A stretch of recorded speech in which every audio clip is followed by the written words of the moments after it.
Hello, I'm Michael Redmond, professional 9-dan Go player. In this video, I will show you a game from the first challenge match of the Golden Era. In the position I'm showing, black peeped at d3, and white jumped at e2.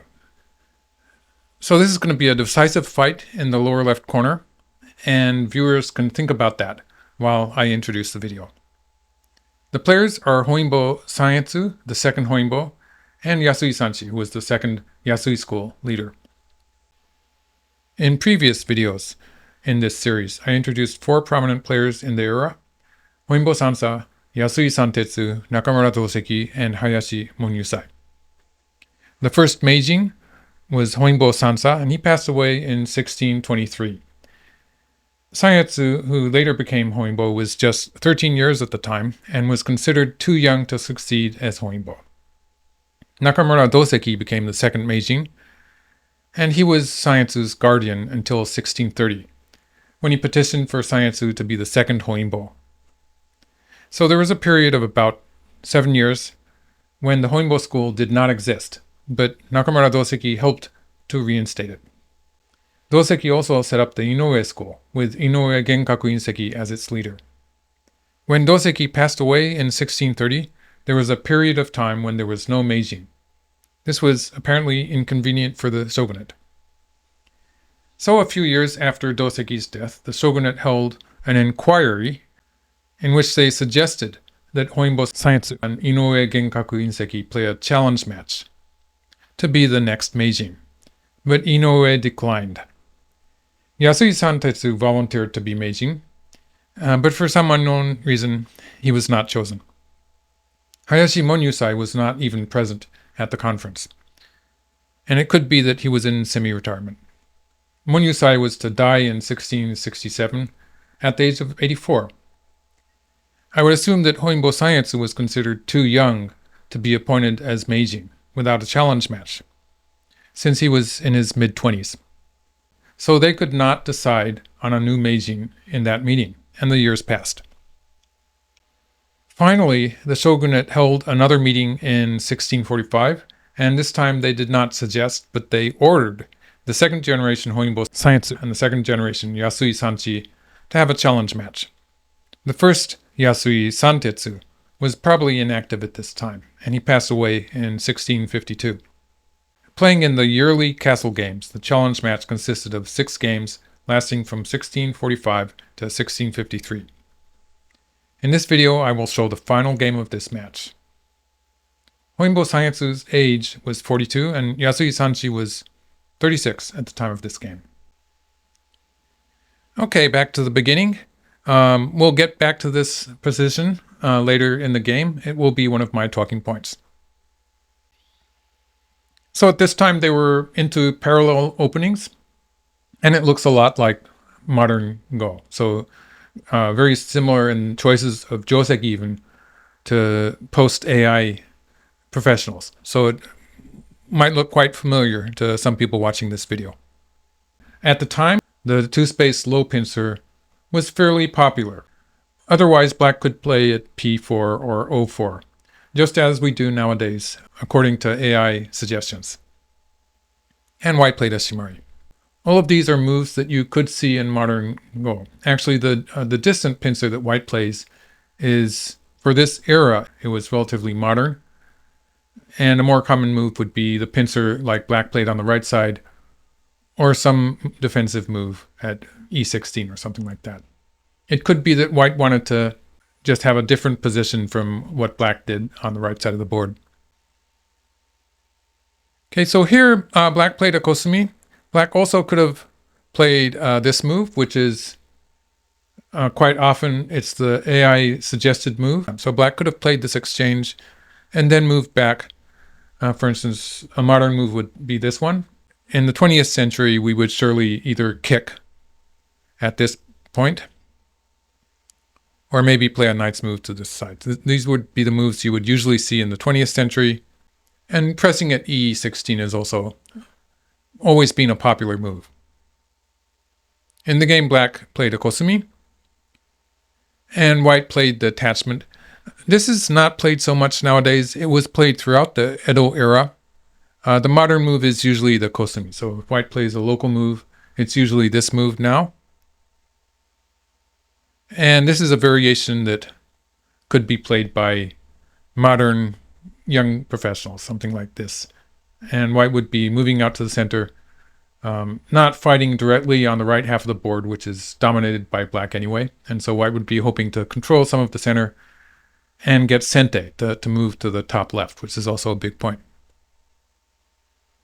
In the game white played here, this whole sequence it was a joseki at the time. So white is trying to play lightly and did take sente. So white got to play on the left side first. The game move was extending, and black is trying to make sabaki in that area. White was trying to attack slowly, not to give black too much momentum. If white had played here, black would have squeezed. So like this, something like this. So black would be getting better shape, although white would have good shape towards the center too. So this was also feasible. In the game, white's trying to make it more difficult for black to make a shape by just getting rid of the weakness in white's shape, which was partly, it was the move where black could play at e16 at the same point, or black could also cut at g16. So there were these weaknesses in white's position, which white is cleaning up with this move while attacking the black group. And black plays here. So here we see Sanetsu getting very busy, and I think in general with the Honinbos, the Honinbo school, you see them trying to get a positional advantage or maybe a territorial advantage. There's a tendency for them to try to do something clever, sort of, and I think that's valid, but it does make the game dangerous in the process. So we're going to see that play out. The Yasui school has a tendency to be more pragmatic, so they tended to take a lot of territory and solid positions. But this Yasui Sanchi, he's more oriented to winning the fight. So if he starts a fight, he generally fights very strongly until he has won the local fight, and he focuses on that, which is a good game plan. It's something I would advise most players to follow. It's much more simpler if you're just trying to win the local fight than it is if you're trying to do something tricky or clever. He also was very good at controlling the center in his later years, so he became a player who focused on the center more than most players. We're going to see some of that in this game also. Okay, so black has created two weak groups, and there's a white group in between them. So white's going to try to set up a splitting attack, and black is going to try to weather the attack because now black has erased the left side. It means that potentially black is going to have a lead in territory. So that's the idea with black's play.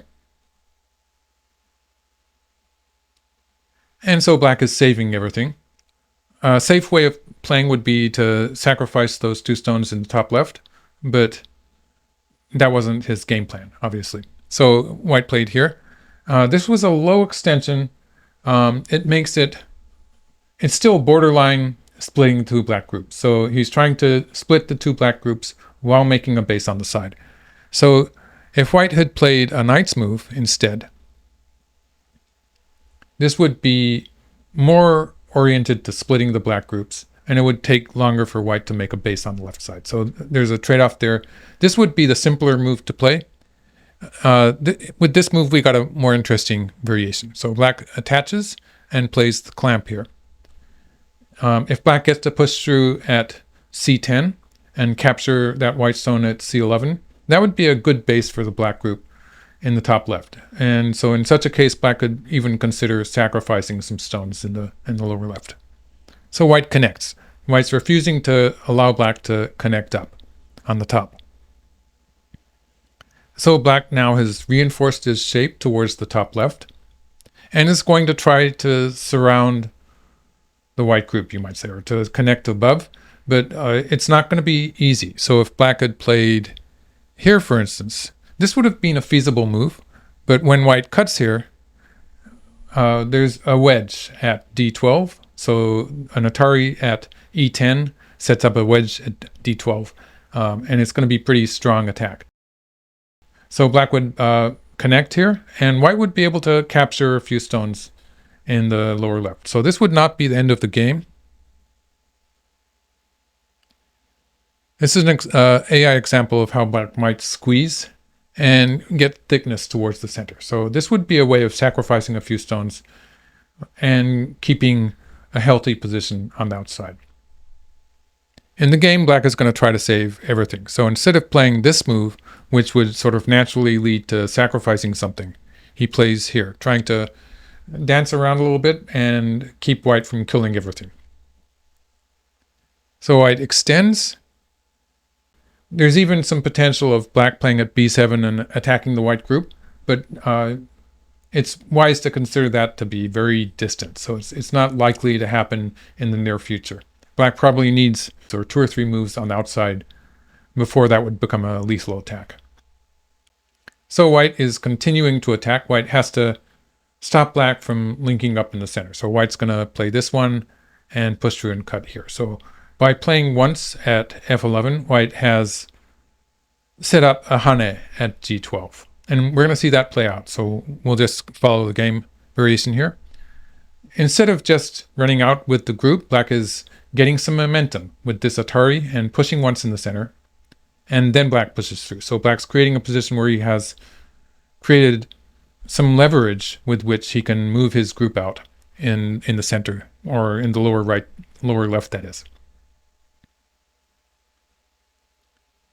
And he's putting some pressure on the white group. So there is the issue of black's connection to the left side. So if white plays here, at any time white can cut those stones off. But the problem is, and we have to remember there's a forcing move here. So black's not going to play that move, but it's forcing at any time. So black can play here and connect. And while white has captured some stones on the left side, it's not so good for white in the center. So this is going to die. So in this case, white has captured something on the left side, but white's loss in the center is bigger. So the whole sequence here is putting some pressure on white's group in the center, making it difficult for white to cash in on black's weakness on the left side. So white plays here. So white continues the attack. The one group that black cannot afford to lose is that group in the top left, because there's a lot of stones there. Black has invested a lot of moves in that group. And it also has plenty of empty space attached to the group. So it's going to be large, not only in the moves that black invested, but also in the actual territory if black loses that group. So black's not ready to sacrifice that group. And so black moves out and plays here and here. Sanchi's style is to play this move. So it's a very logical move, which I would probably play also.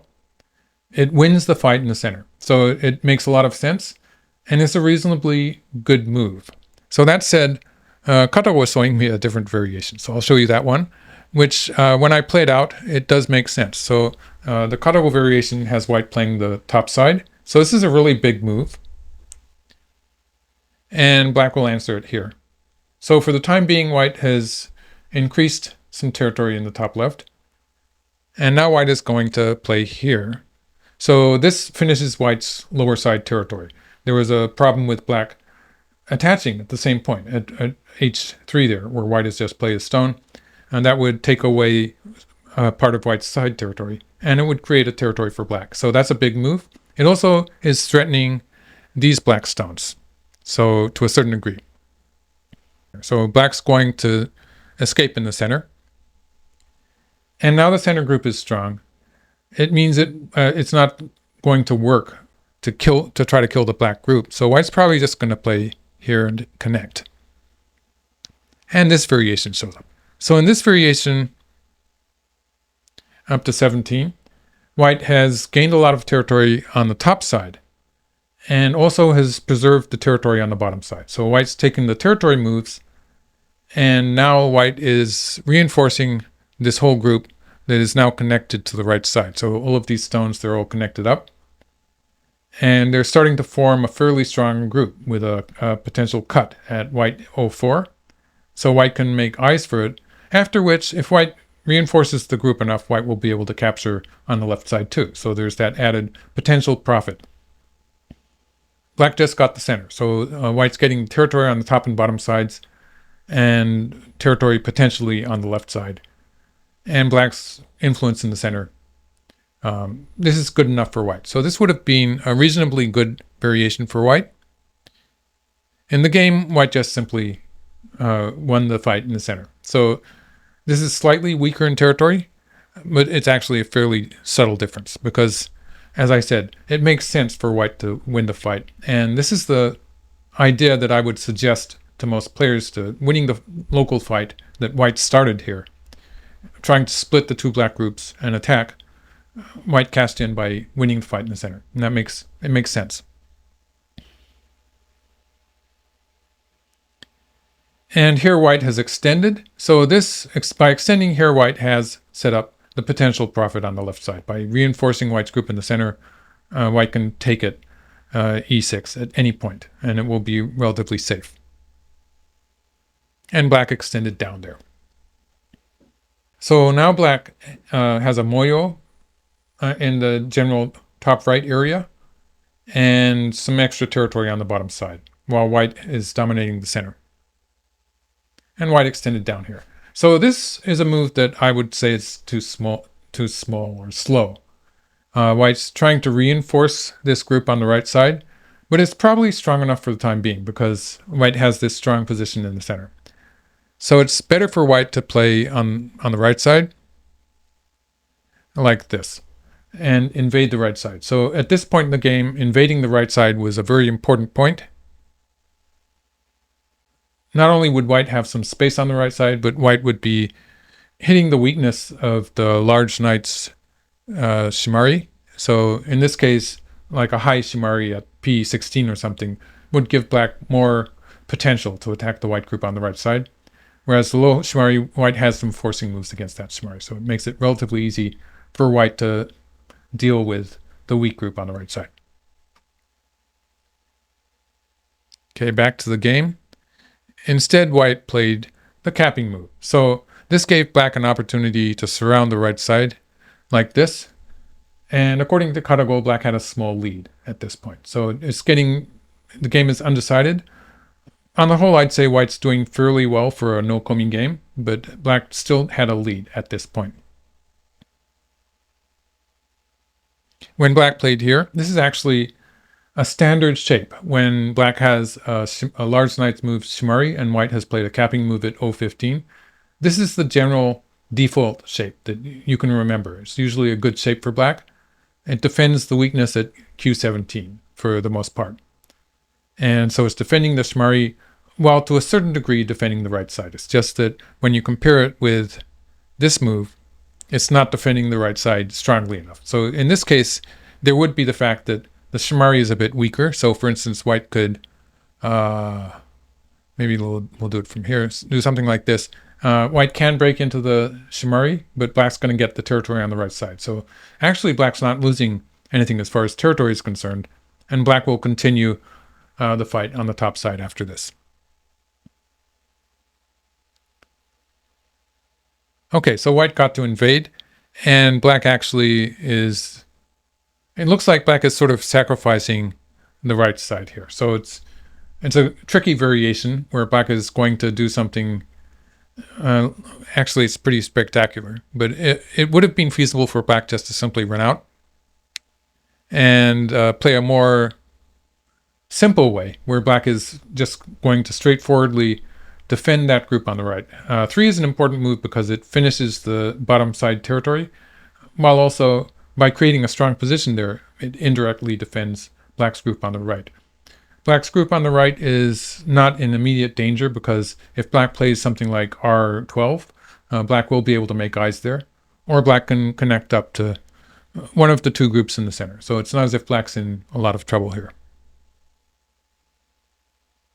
In the game, it looks like black is sacrificing some stones on the right. Black does have a potential moyo on the top side. And black cut here. So here, black has decided that he can't win the semi, which seems to make sense.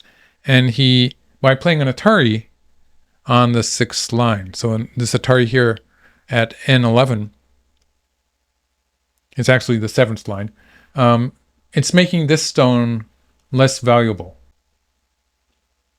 Black allowed white to capture this stone. So in this case, the exchange of this stone for this stone was a good exchange for black. So that's why he played the Atari first.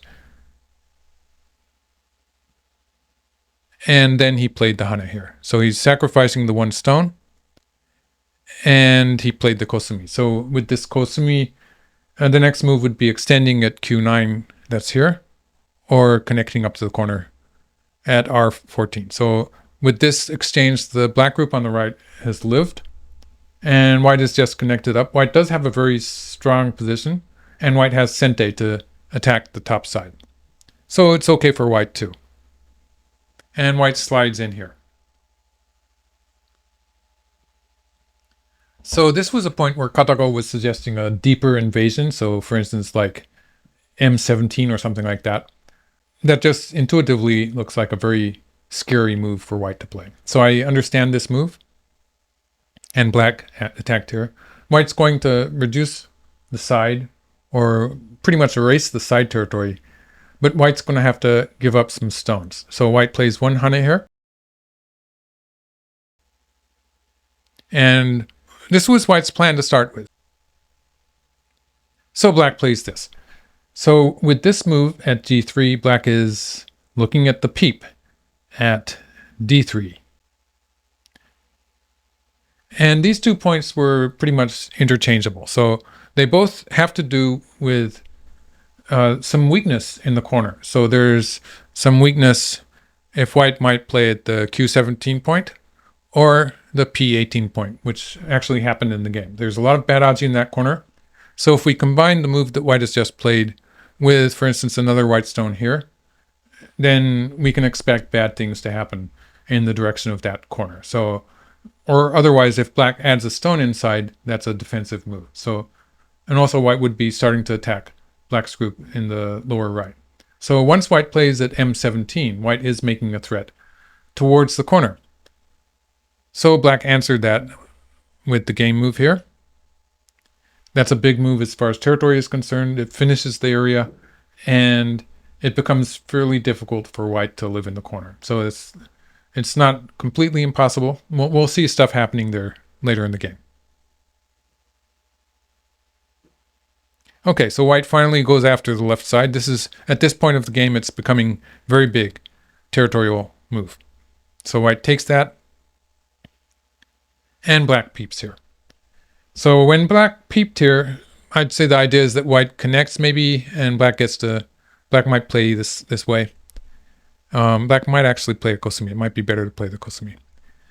And eventually, if black gets to play at B2, we can imagine that at the end of the endgame, black will cut at E5 and white will have to add a stone inside the territory. So but taking away the corner, not only is it big in itself, it also sets up a potential sort of semi, which of course white will win, but black will be able to force white to put some stones into this territory on the left side. So this is basically the plan, and white countered by jumping here. So this was a strong counterattack with the idea that white's going to capture everything. So it's a showdown here, and this is going to be the decisive fight of the game. So I'll start with the move that white should have played, which was the attachment here. So this would be a more active way of defending the corner. For instance, if we say black plays on this side and something like this happens, white has managed to defend the corner, keep all of the territory, well, most of the territory, without having to connect at d4. So this would be a more efficient way of defending the corner. And otherwise, if black plays here, this would be a fight. So white can take away the eye in the corner with this attachment. And black 12 is a good move. So this would set up a ko in the corner, or otherwise if black plays at b7, it's going to be alive next. So white would play here and it would be this ko. The virtue of this ko for white is that it doesn't really lose very much. It's just a few points in the corner. So white would be able to fight this ko and maybe win it. So it depends on where black chooses a ko threat. Black doesn't really have so many good ko threats. So this would have been a way for white to win the ko. Okay, so back to the game. White jumped. And white had a plan here, was to play here. So white's trying to avoid the ko. And by crawling from this direction, instead of this direction, this would not be good because black would be able to capture like this. So in this case, white's just losing the 2 stones.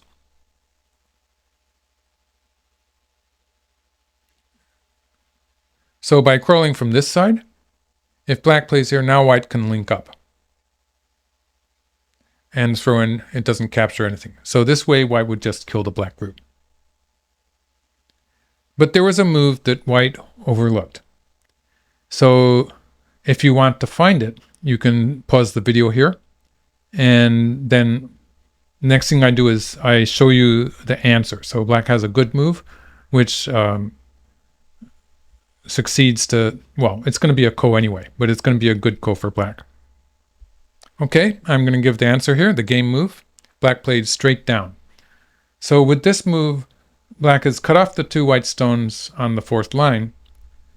And if white answers it on this side, it was sente. So in this case, black would have enough room to make 2 eyes. And it looks like Yasui Sanchi seems to have overlooked this move. So if this was going to happen, it would have been a better ko for white to play a different way. So the other variation I showed. So just to take the game a few moves ahead, white eventually had to play at b7, and black has a ko here. So actually it was better for black to play the ko immediately. It would have been this ko. So white can make a ko out of it, but now it's a lot of territory that white's losing, and what's more, black's connecting up to that group on the right side. So just about anything white does, it's not going to be forcing. So even a trade like this, black's profit in the lower left corner is enough to make this good enough for black. So this would be a winning variation for black. Maybe he thought he'd captured the whole group unconditionally, but it seems that he overlooked this move. So you can see white playing. Looks like white is trying to fish for ko threats, but the ko in the lower left corner is so important that most of them are not adequate. Yes, so here, if black had answered here, then white would be able to attach here and eventually would be able to connect up. So if we assume this move, then white can connect up here. And in this case, white doesn't have to play the ko. So and that's what white's trying to do with the bump at k3. So black ended up playing the ko anyway.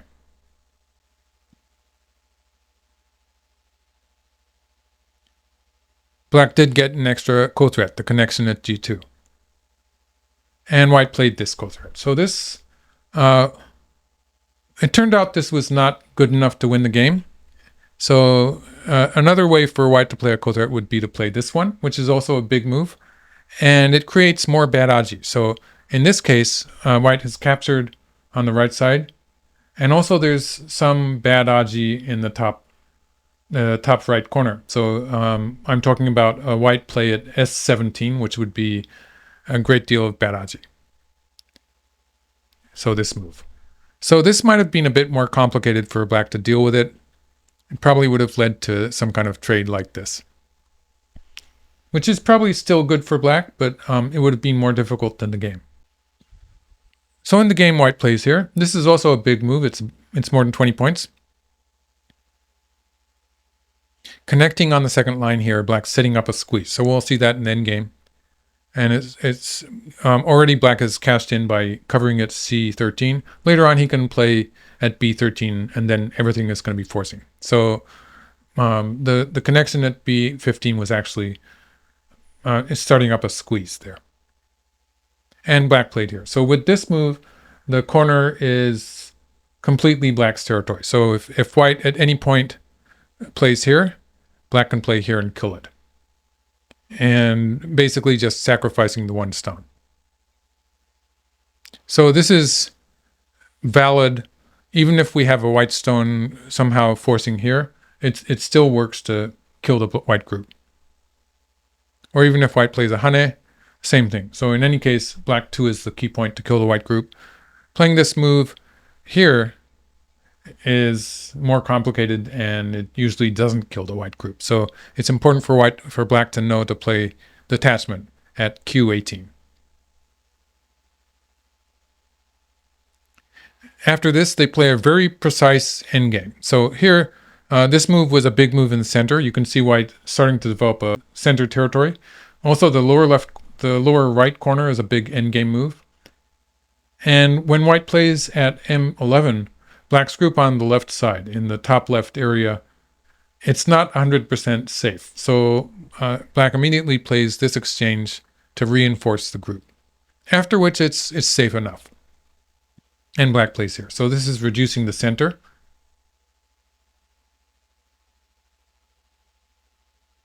And now white plays here. So this is threatening S9, which would be a ko, but it would also be a very big move. It prompts black to play here, in which white handles here. So the whole sequence is a very beautiful, natural sequence in which the moves are sort of forced throughout the whole sequence. So white plays here. White's threatening to cut at M6. And black answers that. And white plays this big move in the corner before playing the forcing move at L1. That would reduce the value of black answering this. So white plays this first and then plays this. So there's an order, a beautiful order of moves here. White now is threatening black's group in the top left. So black plays the squeeze and then defends. So the value of the squeeze was that it made black G16 forcing. So let's just back up a little bit and show that again. So by making this move forcing, it stopped white's move at H17, which would create weakness in black's outside shape. Okay, so white plays down. This is the final big move. And white has established almost a living shape on the right side. So white played here, defending the center, and black played here. So if black had played here, there would be some danger of white cutting on the left. So if we say maybe white doesn't have two eyes in the corner, the problem with this idea is that the stone at white 2 was actually forcing, because white can play here next. So there's this weakness that white has created in the corner to make it difficult, well, impossible sort of for black to push through it one without losing a lot of territory. So because of that, black doesn't want to push through it one, forcing white 2, means that white has a potential eye there on the right side and an eye in the corner also. So because of that, because of the eye here and the potential eye on the right side, it means that black cannot play a hane at 3. And black plays the squeeze here, had a co-threat there. And the final big move is the center. A very precise endgame, if you ask me.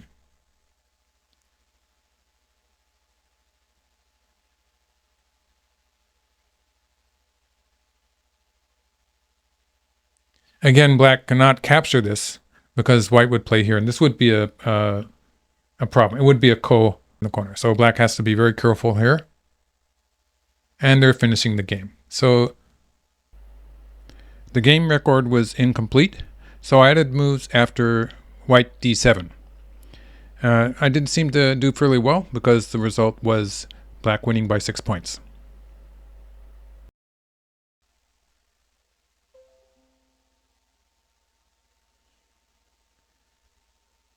So the final moves there, I added them myself.